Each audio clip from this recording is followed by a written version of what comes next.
સુરત સરદાર પટેલ વિદ્યાભવનના 82 વિદ્યાર્થીઓમાંથી 18 વિદ્યાર્થીઓને A1 grade પ્રાપ્ત કર્યા છે। ત્યારે આ તમામ વિદ્યાર્થીઓમાંથી રુદ્ર મનોજભાઈ પોરિયાને 97.67% પ્રાપ્ત થયા છે।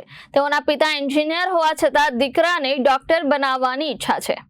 ધોરણ 10 નું ગુરુવારે પરિણામ આવ્યું હતું। નાના વરાછા ખાતે આવેલ સરદાર પટેલ વિદ્યાભવનના 82 વિદ્યાર્થીઓમાંથી 18 વિદ્યાર્થીઓએ A1 ગ્રેડ પ્રાપ્ત કર્યો છે, જ્યારે 29 વિદ્યાર્થીઓએ A2 ગ્રેડ પ્રાપ્ત કર્યો છે।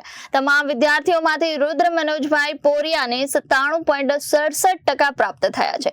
પિતા એન્જિનિયર હોવા છતાં દીકરાને ડોક્ટર બનાવવાની ઈચ્છા છે, ત્યારે બાળકના પિતાએ કહ્યું કે અમે છૂટ આપી છે। શાળાના ટ્રસ્ટીએ કહ્યું કે બાળકોને તેમની રુચિ અને રસ પ્રમાણે માર્ગદર્શન આપવામાં આવે છે, જેથી તેઓ પોતાની રીતે ખીલી શકે છે। મારું નામ ચોથાણી સાર્થક જયેશભાઈ છે। હું અત્યારે આ જ સ્કૂલમાં ધોરણ 10માં અભ્યાસ કરતો હતો અને આજે બોર્ડનું રિઝલ્ટ આવ્યું છે, જેમાં મારે 96 જેવા પર્સન્ટેજ છે અને 99.64 જેવા પર્સન્ટાઇલ આવેલા છે। આ બધું ત્યારે જ શક્ય બની રહ્યું છે જ્યારે મારી મહેનત, મારા મમ્મી પપ્પાની મહેનત અને શિક્ષકોની મહેનત ભેગી થઈ।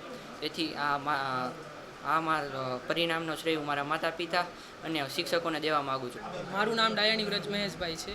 હું ધોરણ 10માં અત્યારે આજ ધોરણ 10નું પરિણામ આવેલું છે, તેમાં મારે સારા એવા ટકા પ્રાપ્ત થયેલા છે। 97.50 મારે પર્સન્ટેજ આવેલા છે અને 99.93 પર્સન્ટાઇલ આવેલા છે।